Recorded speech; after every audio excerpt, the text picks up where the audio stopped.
I'm Steve Tagg, and we're here today after viewing the first episode of Welcome Home.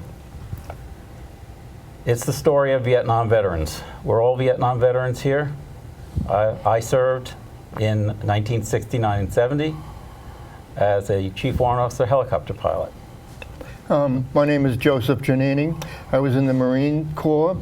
I fought in Vietnam in 67 and 68. My name is John McInerney. I served in the Marine Corps, and I served in Vietnam, 1967, 1968. I'm Jack McCormack. I served with the United States Marine Corps and fought in Vietnam, January 67 to February 68. My name is Decker A. Decker. I was with the U.S. Army, and I served in Vietnam in 70 and 71. All right. Back in when the war was ended, 1975, how did you guys feel about that when you really knew the war was over? We were just mentioning it earlier today. Mm-hmm. I watched the fall of Saigon on television in 1975. I remember I had an apartment in Brooklyn, sitting in front of the television set and watching the helicopter take off from that, I believe it was the embassy roof.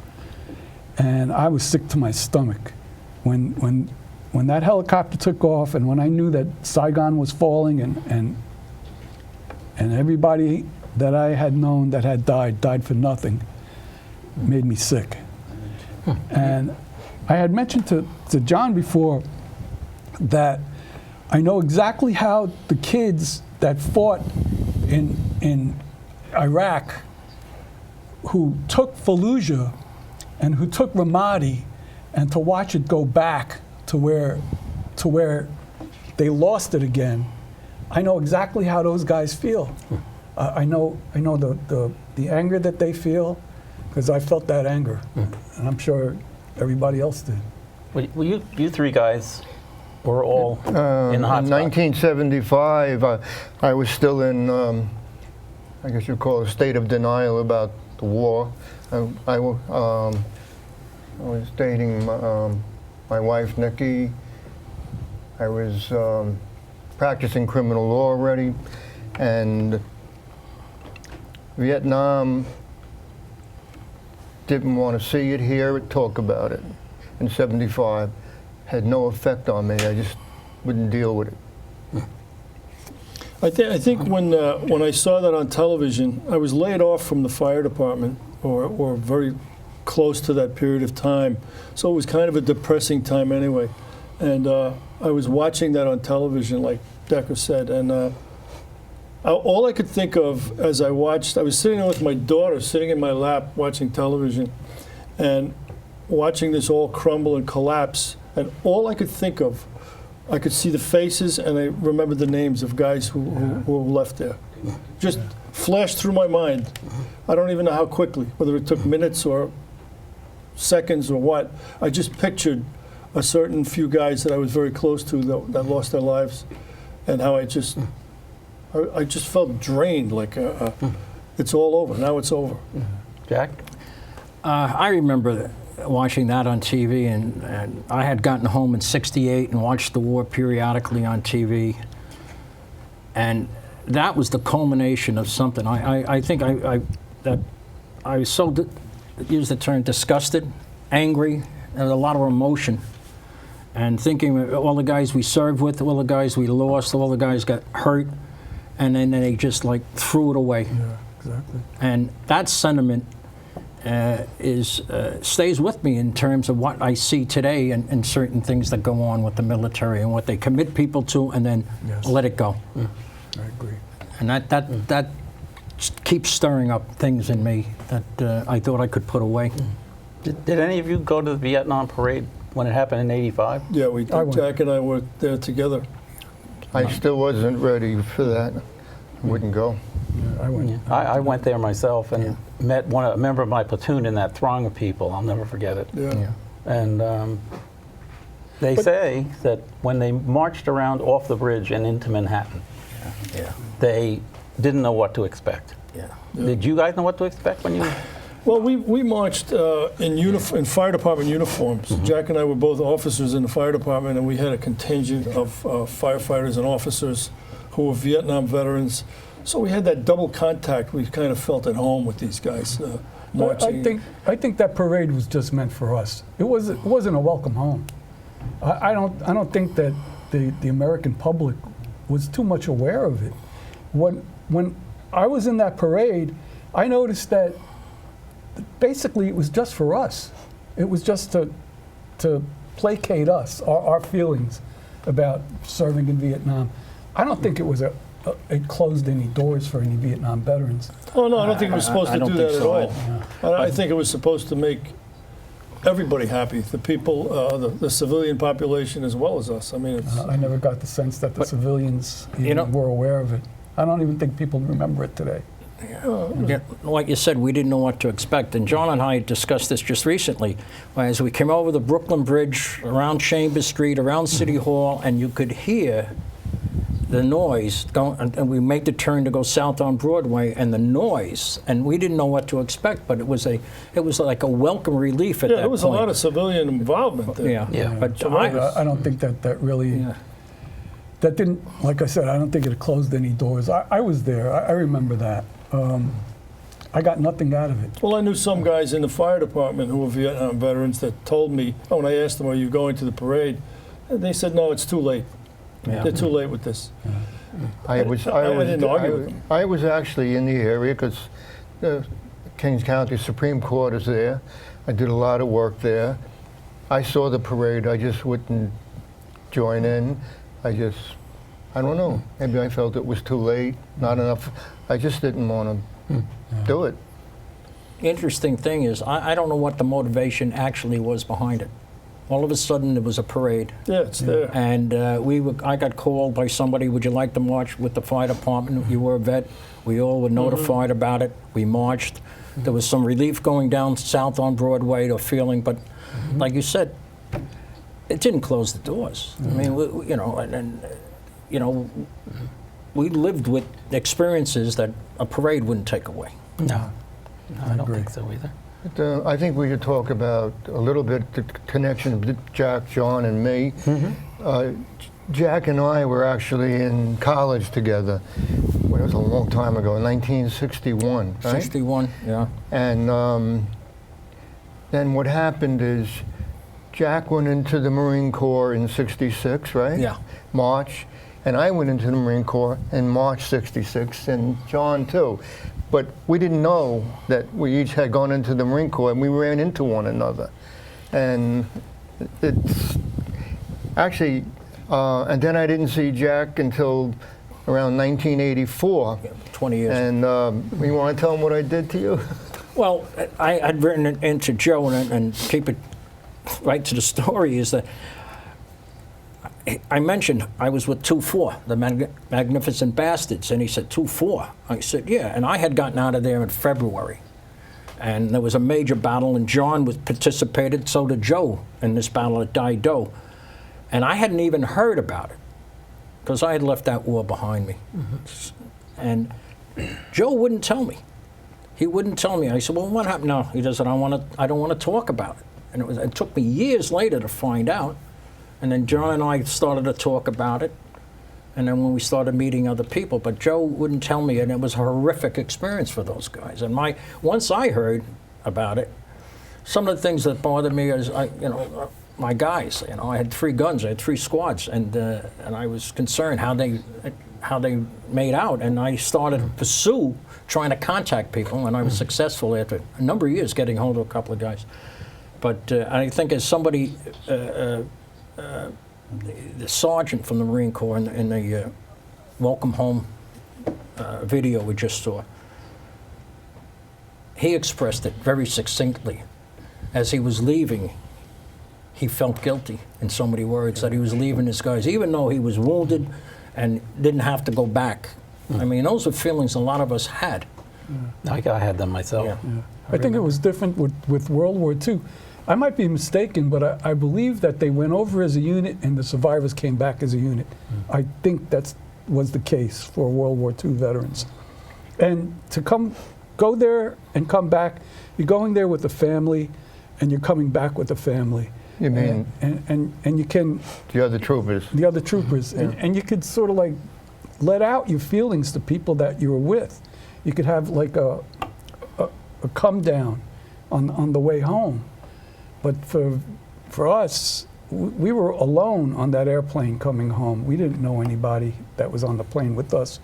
When we hit that Freedom Bird, we flew home and we were alone. And when we landed, we were all of a sudden thrown into the civilian population, and our lives were dictated by our past. And our past was the past year that we spent in Vietnam. And it was like you're shipwrecked on an island. And that's the way I felt, you know. Yeah, I recall coming home like that. There was no one else in my hometown that was serving at the time, Amityville, Long Island. We had lost a fellow before I even was in the Army, where you guys were up by Cantillon. He was in country 18 days before he passed. And I never really realized how vicious that battle was until you fellas enlightened me. You're talking about Cantillon? Yeah. No, Jack was actually at Cantillon. We were somewhere else, but he could tell you. Tell us just a little bit about it, because I don't think people understand. Cantillon, it was a fire base 2 miles south of the DMZ, and it was there for a purpose of stopping troops from the north and NVA from coming across the border and taking over initially taking over the northernmost province, Quang and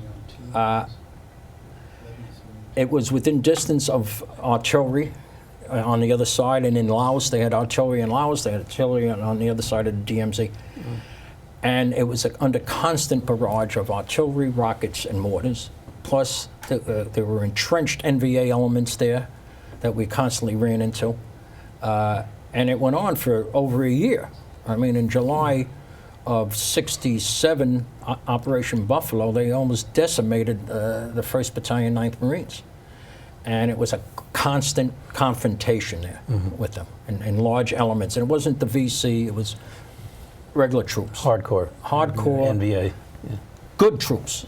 You have to respect them. They were good troops. They were fighting on an equal par with us, and we didn't have air support, and many a time we wouldn't get back to a solid, safe position. But it was we blocked an invasion down south. I just remembered something.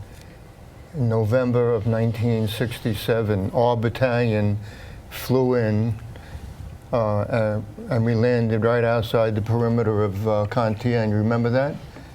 No. You don't remember? No. We came off the helicopters under a barrage of artillery. We were outside the perimeter of Cantillon, and we actually made a sweep, and we didn't make much contact. But coming off those choppers during an artillery barrage, I was terrified. I was terrified. But tell them about that story about you watched, what is it, recoilless rifle just then? We were, what they would do on Cantillon, they'd have the hill wrapped in barbed wire, and everybody in the hill had bunkers. Then they would put 4 battalions essentially in each quadrant outside, and we would move periodically, and we'd come back, we'd set in, and we'd be set in outside the wire in holes, essentially. And one evening, I see a 106 recoilless rifle, which is on a mule. It's a small 4-wheeled vehicle. We call them mules. And this recoilless rifle set in, and it had a 50 caliber gun on it that he would use with tracers to spot positions where he wanted to fire if he had to, the 106 recoilless rifle. And he was setting in what they call night defensive fires. And I looked over, he was shot a couple of rounds. Next morning, sun rises, I'm sitting by the side of my hole, I'm having a cup of coffee.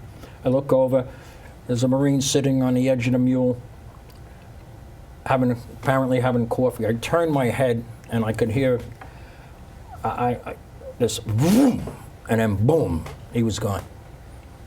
And they had spotted him the night before, The next morning, just at dawn, they blew them away.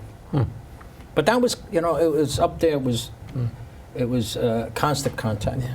Do you guys have sappers up there? Sappers. The NBA or the Viet Cong going under the wires. Oh yeah, they do everything. Are you kidding? Yeah. I had a sapper attack down in Light K. They came in under the wire one night, and I remember this really well. They blew up, I think, 4 helicopters. But coming in, they killed a bunch of Arvins silently at the gate that they came in from. I was in my hooch. It was about 2 o'clock in the morning when the first one went off. And I remember getting out of my hooch, and the hooch was surrounded by sandbags, and taking my weapon and going in between the hooch behind me and the sandbag in front of me, and hearing those rounds go off, hearing those satchel charges go off. They took out, I think, 4 or 5 helicopters, and I stayed up all night waiting for a ground attack to come, and it never did.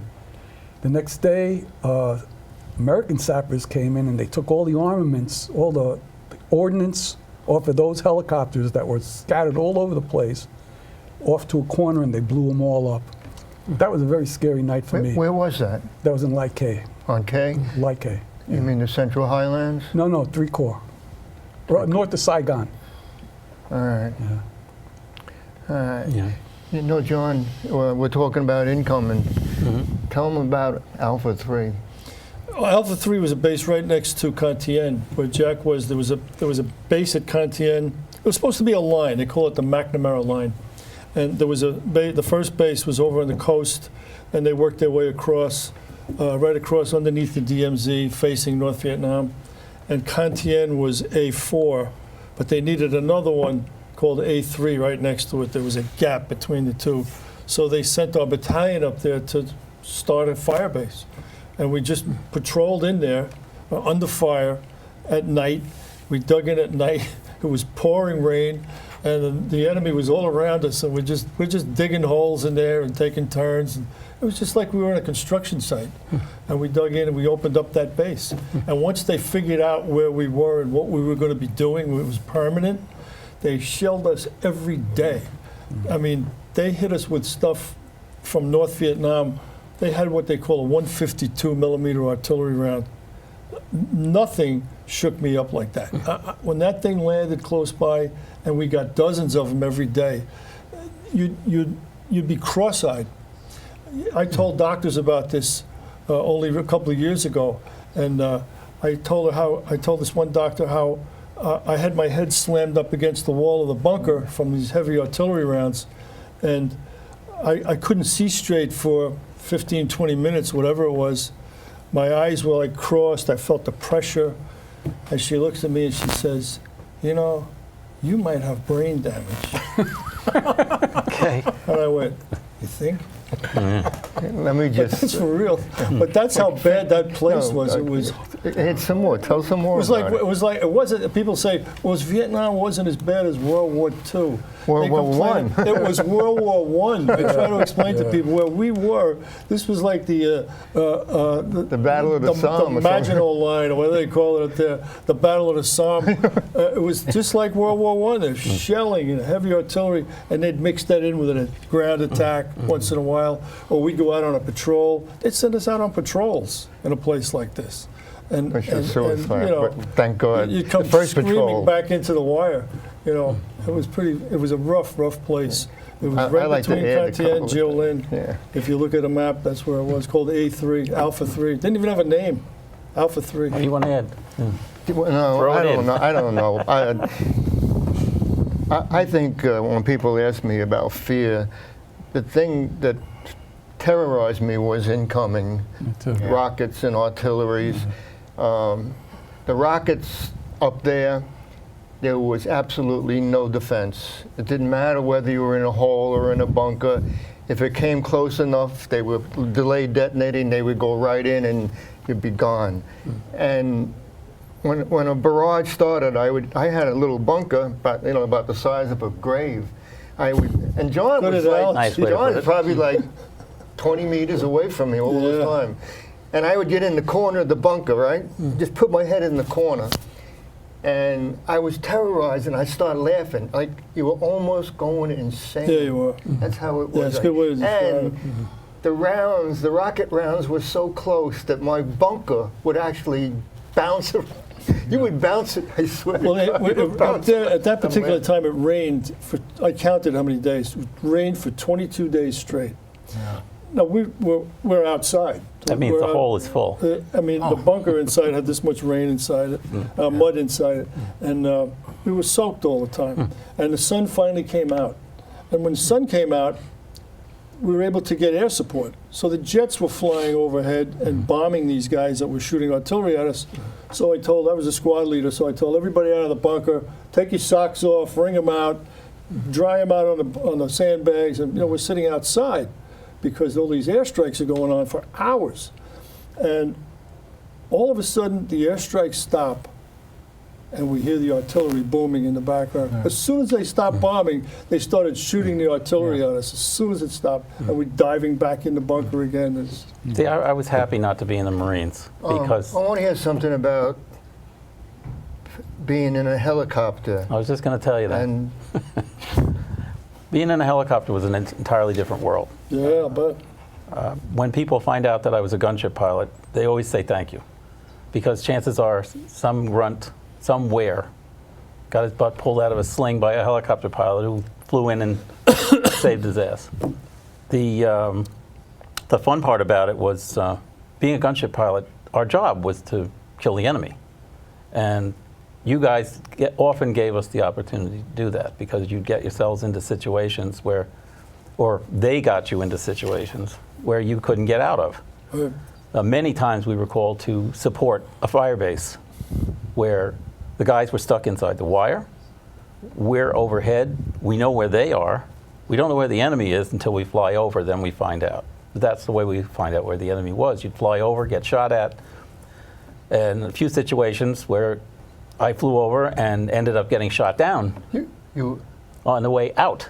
were shot down. Yes, I was And shot so down twice. Engine failure once, tail rotor failure once. Tail rotor failure. Would you explain that a little bit more? Tail rotor failure. What were you Tail shot rotor down failure. by? Oh, it could be anything. Oh, you were shot down? Yes. What do you think shot you down?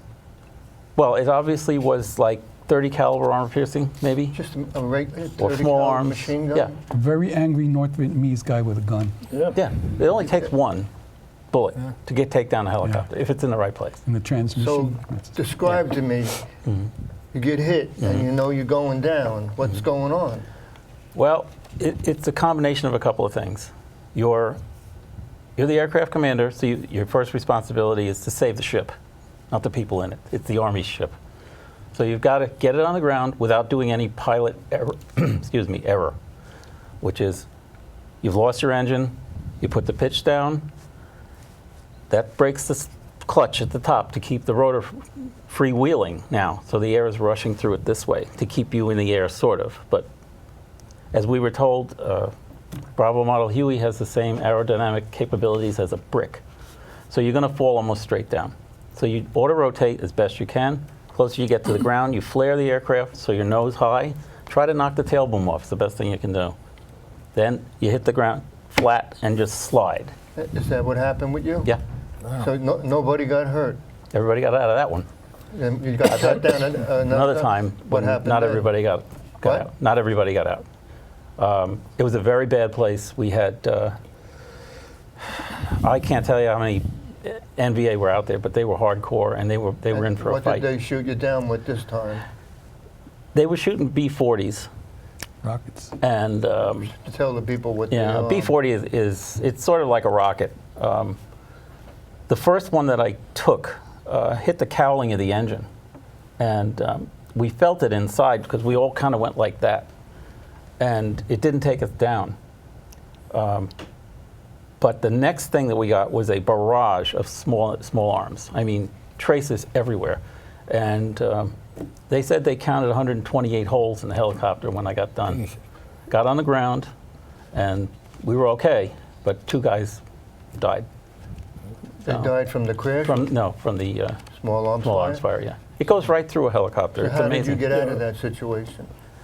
You just, at that point, you're on the ground, you set up a perimeter, and shortly after that, fortunately for us, there were Korean troops not far, and they perimetered around our perimeter to make sure that we were safe. Did you recover the bird? We did. I actually have a picture of it being chinooked in. You recovered both birds. Yeah, yeah. We used to hate to see helicopters. Well, the most one of that was time, actually the worst one was the right? day after Christmas in Michael. 1969. I was going inbound to confirm a gun run on a proposed landing zone. And about the time I was making the turn, my engine just quit. It just stopped. And you could hear it unwind. A turbine always makes the same sound because it's going in a circle. And it just started to unwind, and the whole crew heard it. And I said, oh man, this is going to be a hard landing, because we had full ammo, hadn't fired a shot yet. We had all the gas, we had just taken off. So this was one big heavy helicopter. 4 guys on it, full load of minigun, all kinds of stuff. About 150 feet, that's all we had. So I flared the aircraft as hard as I could, and it hit really, really hard. And that thing was burning like crazy when we got out of it. And fortunately, I was able to get out. I was knocked out. Everybody was knocked out. Nobody had their helmets left on. They were all gone. And we were able to get the crew out. Everybody went home, thank God. But we were all pretty messed up. It was bad. Just one more question. You mentioned your friend that was shot down early in the morning one Yeah, time. yeah, Bill. Did he survive? He did. And you went to his rescue? Yes, yeah. I only had we had one ship left, that was it. It's what I had to interesting for me to hear your view. When I was in the Air Force Reserve, the pilots used to say, I was in a C-141 transport planes, and the pilots used to say, I wouldn't fly anything that has to beat the hell out of the air to stay up. Well, Meaning a helicopter is helicopter. basically just, it does work, but it's 1,000 mistakes that makes it work. Yeah, It's not anything that, yeah. Regular pilots of regular airplanes. they don't want any part of it. No, when they're on the air. I actually took up a colonel from the Air Force. He wanted to fly in a helicopter. He said, I'm so fascinated by these things, I want to fly.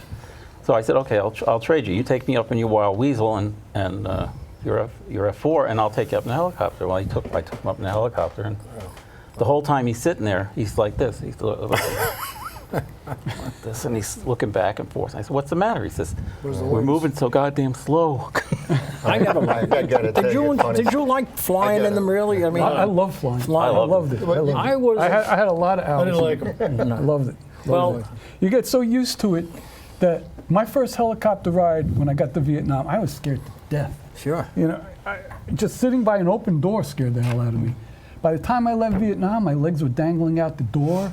I was smoking a cigarette in the bay. The helicopter would tilt over like that, and I'd be looking straight ahead at the ground. Nothing would be holding me in except centrifugal force. I was so used to it, Yeah. and I loved flying. I loved it. I missed it. I missed it a lot. And flying in a war zone is a whole nother game than flying Yeah, as about that. Well, one of the things I didn't particularly care about helicopters was they were always bringing me somewhere I'd rather not be going to. Yeah, right. And If you're in a helicopter, very you're in rarely, trouble. the Marine Corps didn't have as many that's true. helicopters I got a per funny story. unit as maybe the Army did. And then what would happen was it'd take us all day to move a couple of companies because they allocate, I don't know, 4, 6, Yeah, it was 46s. And then you'd walk back. They never, very rarely did they fly you back. If they You did went- fly you back, They it did was that on so purpose. disorganized. It was, Well, at one time, they flew us, took us out after we went on pulled out of a sweep. We had to get to a safer area, relatively safer, and then they bring in choppers to take us out. And like Jack said, they didn't have many, so they'd have 2 or 3 choppers bringing out 300 or 400 guys from 2 companies, and they'd run to the choppers. Unorganized, just whoever got on, and the guy in a chopper would go, that's enough, and they'd take off. And this one time, they're all gone, and I'm sitting in this clump of bamboo, and I look out, and I don't see anybody. Everybody's gone. And then I see a guy stick his head out of another clump of bamboo, and I wave to him, and he waves back.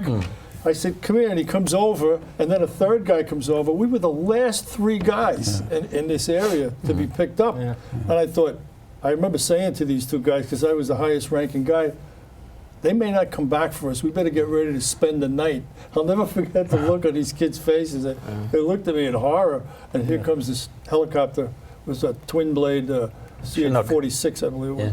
And they landed, and they came back for us. And we jumped back on the chopper. You know, something you said earlier, John, about people, how was the war? What do you compare it to?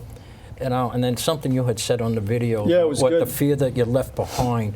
And you know, the thing is, everybody looks at the war as the big picture, that all this thing is going on. The war is you, the individual grunt or pilot that's where he is in this condition. Right. Yeah. And the experience you have from every day that you live, you know, we all lived in, especially, humping out in the boonies, there was a tension that you lived with all day that you got, I comfortable with, but there was always that tension that you lived. When you flew, there must have been tension, right? When you're involved in that kind of combat. When you heard the rounds ricocheting around inside the cabin, you were, it got your attention real quick. Well, that big picture concept you're talking about a lot of it comes from people who make comparisons, who were never in a war themselves, and they say things like, well, it wasn't like World War II.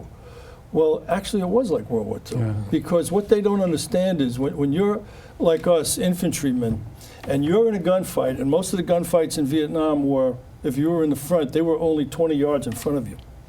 And you would be shooting it out for the first hour, 2 hours, whatever it was, to fight for your life. And all you were concerned about was an area that was maybe 20 yards wide, the same as the guys on Normandy, the same as the guys on Iwo Jima, the same as the guys that fought in Remagen. All those infantrymen cared about was these guys that are right in front of me. The big picture? Yeah. What big I'd like picture? to add to that, John. He's absolutely right. There were times when, I remember one night, you probably remember this, the battalion set up, it probably was October 67. For some reason, the battalion set 3 companies on a big hill and set Bravo Company on a small hill. And during the night, the NVA attacked. They must have made a mistake. They attacked the 3 companies rather than the 1 company. And we could hear everything that was going on. And they never bothered us. Remember that night? I was in a... And they were really close, and we couldn't even help them, our own Marines, because if we opened fire, we'd be firing into our own positions. And they actually, they broke into the lines, and they killed a whole bunch of Marines. They were in the lines before the Marines knew they were there. And they killed one of my friends that night, Joe Welker. We were in OCS, and they killed the executive officer of, I think it was Charlie Company. But all I was concerned with was my guys, A little area. my platoon. We're okay. This is They're the not whole coming world after right us. here. Well, This is exactly. our world, That's you're in your chopper. You're concerned with your crew. It's your crew. You know, That's I don't it. care what anything else beyond. I got to No, worry about these guys. Everything was localized. I remember one night, me and a couple of guys were sitting out on the in the active on the runway, and it was the middle of the night, and we're looking at the sky, and there was a fence, and on the other side of the fence was the Arvin compound, and where we were up in Quan Loy, there was about 250 Americans, and our perimeter was guarded by an Arvin unit, and they had their encampment on the other side of the fence. And they started taking incoming. And all the incoming was landing on the other side of the fence. And we just sat there and we were watching it, and we were not even concerned. And I remember my friend Lewis, my best friend, and I said, let's go back and play some chess. And we did. We went back to our hooch while those guys were getting the shit knocked out of them. And we started playing chess. And it was like, it was so localized. Everything was so focused on yourself in Vietnam And the men and the around guys you. that were around. That's what it was. And I remember, Steve, you asked during the interview, what did you fight for? You fight for the guy that's your friend, the guy that's right next to you, and you fight for yourself. You don't have any grand view of fighting for the country or anything like that. No, it's very personal. Very personal. Very personal. Yeah, it is. Do you remember the night were Operation Cochise, and I had the first platoon in Bravo Company, and we got into a bad fight on the hill, and you were just like right next to us, but nobody was bothering you people at all. No, It's like, just sat there. we, just sat there. we got into a really serious firefight with these NVA. They were in the lines, in my lines. Meanwhile, he's tied in. We were on a small hill, some of my platoon. He's tied in with my other squads. Nothing's happening to them, but we're like up there. It's like, Nothing for me to shoot at. I'm just going to sit it there was and all stay happening just in front of me, and Yeah. nobody got in Yeah, front. it's You know. it's the same. But the point is, it's the same in every war. Every war. World War One Exactly. guys, no matter how big the war was, the infantryman had this little area in front of me he's got to worry about. You know, Somebody that- comes out of there, I'm going to stick him with my bayonet. That's it. You know, when I hear people say that, oh, you didn't have it that bad, you know, because Yeah, it's another one. that's yeah. bullshit, because there are 50,000 plus guys on the wall down in Washington that could give you a different Give you a story. different opinion of that. Exactly. Exactly. Yeah. You know what they never told us? How many we were fighting. Did anybody ever tell you how many No. NVA? First of all, you figured out right away there was actually 2 wars going on. We were fighting guerrillas and we were fighting the NVA. So we're fighting irregulars and we're fighting conventional forces. And it could be any time, anywhere. And we never knew how many there were. But guess what? There were a lot more of them than us. Oh, yeah. There always They- was. they- absolutely. I just read something recently where they talked about Contian, and they said there were 36,000 NVA on the other side of that river there, waiting to come across. I know you guys at Dido, on my battalion, and you guys hooked up with that battalion.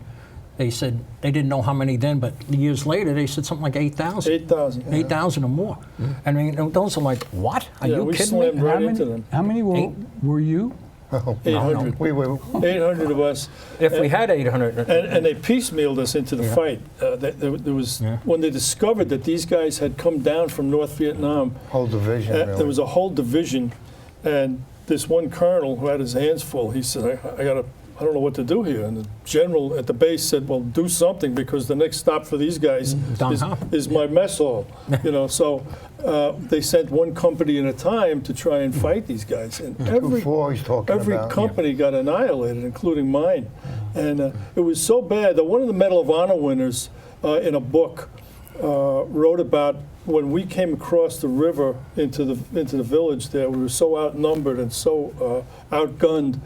He was watching this thing go on from where he was. Like Decker says, a guy in the next tree line would just sit there and watch the whole thing like it was an event.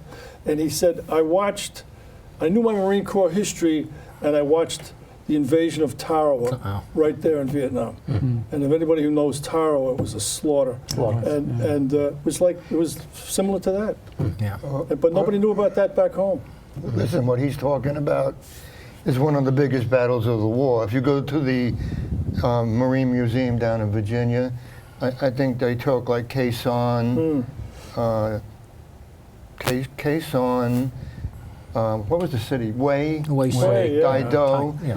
and Continue. we didn't know how many we were fighting, and I want John to talk about it more.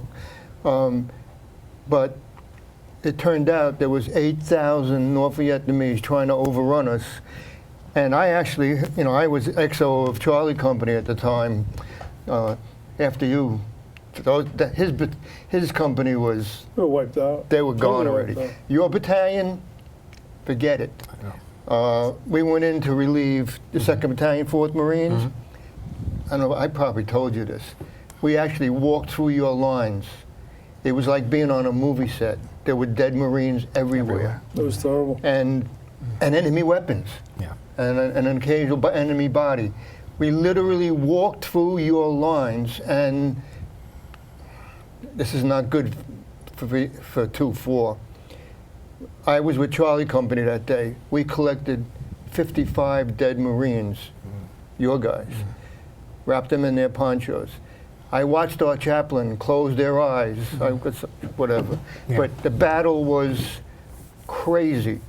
But tell them how we 2-4 decimated. They send in Bravo Company, one company, to help and tell them what happened. We ran right into these guys. They were sitting there waiting for us in a tree line, and they put us on these Amtraks, where Amtrak was able to float. It was like a personnel carrier that could also float. And they took us across the river, and halfway across the river, they opened up on us with everything they had in this tree line. They knew you couldn't turn around and go back. You had to keep going. And we just kept going until we hit the riverbank, and they just slaughtered us, without getting into detail.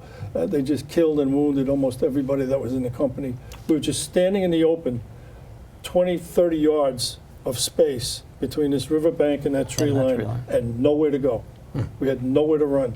You just put your face in the mud, and then after a time, I started looking around and seeing all these dead Marines laying around me, beside me, and I just thought, I'm going to take some of these guys with me. This is where I die. At 21 years old, I'm saying to myself, this is where I'm going to die today. And I just jumped up and started firing back. Yeah. One magazine after another, just kept firing. And bullets they hit my rifle. Bullets went through my canteens, and not one bullet hit me. And I just kept firing back. And that's how the afternoon went. Until finally somebody said, we're pulling back.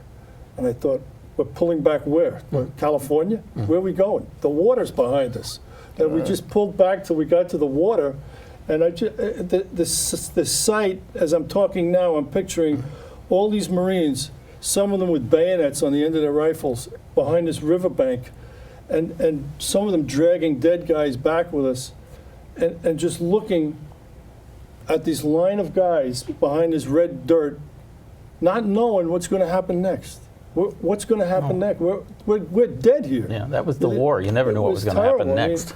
And then you find out that nobody back home even heard about this. Nobody even knew about it. 2 years later. Within a few minutes, I think, the CEO, Lieutenant Norris, was killed. He was and, killed. Only one officer survived. We had no leadership. that Everybody fight. was dead. My captain got the Medal of Honor at that battle. Yeah, that we had was, 2 Medal of Livingston, Honors yeah. within 2 days. Yeah. All the officers in Bravo Company, except for Tepin, that was his name. Well, he came later. Was killed. Yeah. Livingston came with his company later and actually saved the day. Yeah. He was an I've talked to him. and it's- unbelievable man, a brave man. Yeah. But it was crazy because after was 2-4 pulled out, I mean, they couldn't fight anymore. I was saying they had to call up their bakers and candles. They had to. Oh, I mean, they were Yeah, everybody. they were shot. But the bottom line on that battle, the Marine Corps held. we had stopped And the them, Army, yeah. I think 196, is there They came in, but we- 196 they were so- 21st Infantry. Somebody came up. Which one? Not- 21st. They brought them up to help us. And they did a That lasted 30 days fantastic at job, least. these guys. The But first couple of days were horrible. yeah, there was some Army units, well, maybe one, at least one. We never saw them, but they were in the fight. Yeah. But subsequent days, Joe, they brought up the Army also. What was I going to say? What it came down to was 2-4 was beaten, they were decimated. So they sent us in. I'll tell you, we weren't even 500 Marines. We weren't. And that was it. We were facing 8,000 North Vietnamese, and the only thing that saved our asses was supporting fire. I'm talking, every artillery in I Corps must have been firing on the enemy positions, and bomb runs and gunships. That's what saved us. What saved us at that one at Dido that first day when we pulled back to the riverbank were helicopters. Helicopter gunship pilots were hovering. I don't know if that's what they actually were spinning, like on a sort of a circle, and firing Right directly in it. into this thing to keep so we could get back behind the riverbank and get some cover. That was What always What fun. saved us. The only You thing know- that saved. The only reason few of us are alive today is because of that. But that area, and that was just actually southeast of Cantien. That was near Dong Ha, Yeah, the major south. base, a major base. That If was they had their gotten through objective. there. But the interesting thing is that battle, Cantien's battle, and we talked about how many numbers, and did we know the numbers on the other side? We had no clue. No. Yeah, no idea. There were, there were thousands of them. Yeah. And then, first of all, I'm a corporal. nobody's telling me nothing. You know, just do this and do that. You know, I got a map, and I have a map for this much of the territory. You know, and I'm on, you know, I have to do what I have to do. But we lost. I mean, that was in April, May. My experience is up around Contienne, September into October. And other battalions up there, it was a constant reduction in force. I mean, we had, I mentioned on that video, 600 up, 300 back, and I find out, no, we went up with 900 and come back with 300 that could fight. I mean, we constantly, you know, that I want to say, loss. you know, anyhow, it was 1-3 minus Bravo Company facing 8,000 North Vietnamese. And Charlie Company was basically on the left flank, and then Delta, and then Alpha. And I don't know where you guys are. You were back there. You were still there. I was good. But anyhow, I was we're up wounded front, second day. and I'm the XO, and I'm with the first platoon. They're point for the company, and we're in this graveyard. Remember, the graves were really about 10 feet That's what high. saved- the only thing We're in saved a us. graveyard that is huge, and that's the only thing that was really saving us. We had cover in the graveyard. Meanwhile, Delta Company, to our right, was in the open, on a dry open paddy, and the NVA waited till Delta Company got right up to the village and then hit them, and just pinned them down, but they couldn't get to us. But as I was with the captain, and I was listening to the radio, and there was a forward observer above us. He was flying around, and he radios down, and I could hear the traffic, and he said, I've never seen anything like this. There are thousands of them, and they're coming right at you. You got to pull back. It's like, and I heard that, and then I would be looking. I would look out, and I would see the NVA. They were all over, and and finally, the order came to pull back, and I wrote about it. Yeah. That was one of those situations where I thought maybe I wasn't going to make it. So you guys have all been through tremendous tragedy during this war. How in the world do you equalize it over What do your you mean? lifetime? I don't know what you mean. How do you deal with it? Deal with it by shrink asked talking me to that. them. I had a shrink at the VA asked me that. He says to me, why did you just come in now? He knew my outfit. He knew 1-3. He says, I know of that outfit. And he asked me about it. He said, you're in the Battle of Daido? I said, yeah, I was. He says, I know all about it. He was a great psychiatrist out in Northport. And he's asked me about these things, and he says, let me ask you a question. He says, why did you just come in now for this? I said, I was in the fire department in the city of New York. I said, you didn't tell people you had some kind of a problem from the war or what they call today PTSD. You didn't go to see psychiatrists. If they found that out, you were stigmatized. Nobody knew what PTSD was Well, back it then didn't even anyway. exist. It didn't exist. And you know, you just didn't say you had any type of problem, emotional problem from these experiences because you were looked at as, well, maybe you couldn't be a cop or a fireman. Yeah. Right. So I didn't say anything.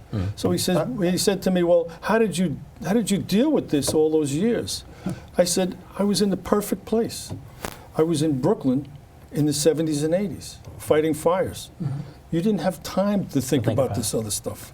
When did you first go for help? You know, What year? the thing is, there's a 5 certain adrenaline we all experienced in those heated moments in combat. Right? I refer to it as an adrenaline. And that, you come off and you enter the fire department, in our case, that adrenaline was satisfying because we were in areas that we were fighting a war, a different type of war. And the relationship, like you brought out with the guys you worked with, was the same as combat. Yeah, you went from a unit and you joined a unit, which was probably the best thing. And You know? terribly busy, Yeah. fire after fire after fire, all night For long. me, it was all personal. It was. I told you in the video that you asked me if I went to the wall, if I ever went to the wall. I never went to the wall. I went to the virtual wall, and I have a friend that was my friend Michael Keys. The worst thing I ever did was see his birthday, and his birthday's today. Today's November 4th. And tomorrow's my birthday. It's November 5th. And he's dead. And every November 4th, today, I think about this guy. Yeah.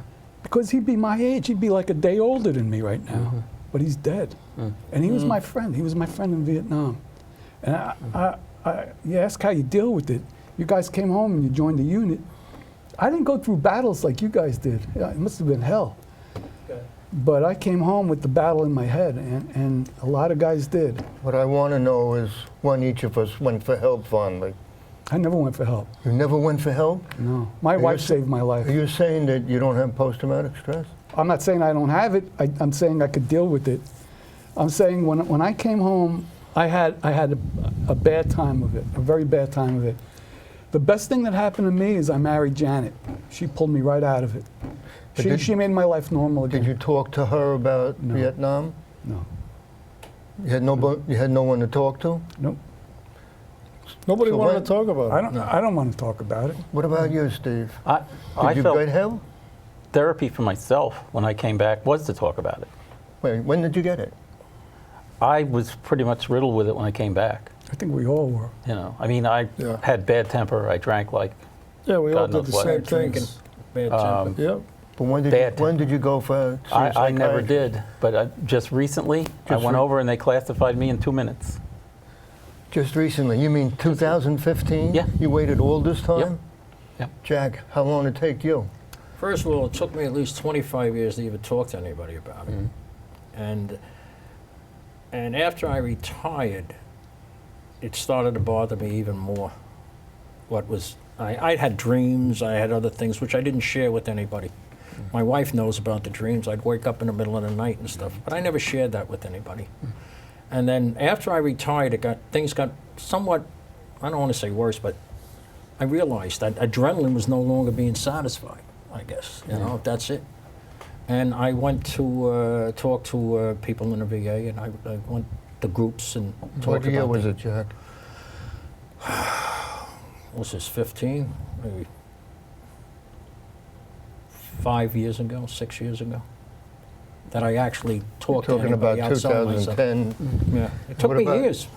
What about you, John? About 2011. And I went for help in 2002 only because my wife and my younger son insisted I go get some help. I went to get some counseling, and I was diagnosed with PTSD. I went a lot, and I was not happy, and I was mad that she diagnosed me, and I stopped going. And then it took me 8 more years. And again, my wife and my younger boy saying, you got to go get some help. And I went to the VA in 2010. Has it helped? And I got the help. And there's something that went on with us. I mean, we just... Well, it changed us. You couldn't go through Vietnam without coming home a different person. I wasn't the same person No. I was before I went to Vietnam. I think I mentioned in the Not at video, all. or the original video, that Vietnam was like a milestone. You were one way going up to that milestone, but once you crossed that milestone, crossed that bridge, there was no going back. You're a totally different person, absolutely a different person. You're not the same person. You went there, and everybody that, when you came home, everybody expected to see the person that they That knew. left. Yeah. Yeah. That guy that didn't didn't happen. exist anymore. No. Yeah. No, he was long He gone. was gone. I remember my father telling me, you know, wow, you've changed. Yeah. You know, my temper was much, much quicker. I had a bad temper too. And nobody crossed me. You know, it was going to be bad. Well, I think you said it. Once you went there, there was no going back. And in terms of your own self, Yeah. there was things that affected you. You may not even have realized it when we got home. You knew something was there, but The other problem with coming home was it was so damn fast. I mean, Yes. you weren't on a ship for 3 months or Yeah. 6 weeks or whatever it was. You got on an airplane and you came home, and you were in society in a matter of minutes. like John said, there was no deflating. You No mentioned deflating. that. No deflating. And as you just mentioned, I'm in California, I'm discharged Yep. right after I come home, within a couple, whatever it was. And then I'm in New York City, and I'm unfortunately, before I got on the fire department, I had a job down in Wall Street, And I'm standing on Wall Street looking at these hundreds of people walking by saying, don't they know what's going on? This is 68. Yeah, no, Don't they know what's going on over there? It's like everybody's going by, get back on that, treadmill there, and life goes on. Yeah. And it was like, holy shit, No, they didn't really care either. No, but everybody has their life, but there was no transition, easy transition. I buried it deep, and I kept busy, you might say. I wound up going to law school on a GI Bill, which was a piece of crap back then.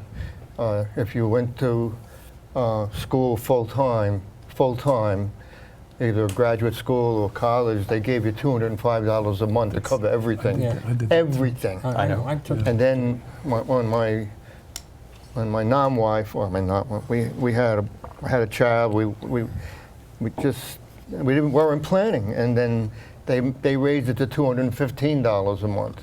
But by then the marriage was shot already. Yeah. But the thing is, you couldn't tell I was a Marine by looking at me, and I wouldn't tell you I was a Marine and I was in Vietnam. In fact, one time, Nikki took me to meet some veterans, right? And I met these veterans, and they were like anti-war. And it's like, it didn't click with me, And she said, what happened? I said, nothing. I said, I'm not there, Yeah. But I got busy when I came back. I got onto the fire department. The rush was there, and I started to study, and I put my energy there. Yeah, I did the same. And fortunately, I moved pretty well. But the thing is, if there's a lesson, you always hear this about lessons from Vietnam, right? Everybody thinks the military lesson. The lesson from Vietnam is to treat the people that you send there decently while they're there, by having a mission that you're going to accomplish, and then when they get home, by treating whatever they need to be treated with, whether it's good VA care, good hospital care, good psychiatric, good access to jobs, and whatever. Yeah. Because they're fighting for this country. Yeah. well, we thought we were fighting for this country. I don't know how you felt about it, but I came to realize early on that we were not fighting for our country, and that we weren't fighting communists, and we weren't trying to fight them over there so they wouldn't come here. I realized that pretty fast, but I didn't say a word. I just kept going. You're right, because it was all for nothing. I went to Vietnam in 2008. My wife and I spent a month there. And life is so normal there. I remember talking to my friends when I was in Vietnam, what would happen if we lost the war and the Viet Cong won and the North Vietnamese won. Would anything change? Nothing changed. When Janet and I went to Vietnam, the rice paddies were being tilled by the water buffalo. The only changes that took place were in the cities. Yeah. Right. So nothing changed. If we had never fought that war, nothing would have changed. It would still be the same. And the ultimate irony of it all is they love Americans. If you're an American and you go to Vietnam today, they have the magnanimity of the victor to the vanquished. They treat you the way we treated the Japanese and the Germans after World War II. They're happy to see you. They treat you well. It was kind of it kind of blew my mind that's the way it was. When I went over there, I kind of expected to be hated, but I wasn't. Well, that's a fitting end to this, because I guess a little bit of communism and a little bit of American intervention helps. On a Hopefully the world capitalistic learns way. something from the whole thing. Thank you very much for participating, guys. It's been a pleasure. It's been a pleasure. Pleasure. Really Welcome has. home, guys. Yeah. Welcome home. Welcome Welcome home. Thank you. Welcome home, brother. Decker. We could have gone Thanks on so- for hours. I know. Ridiculous.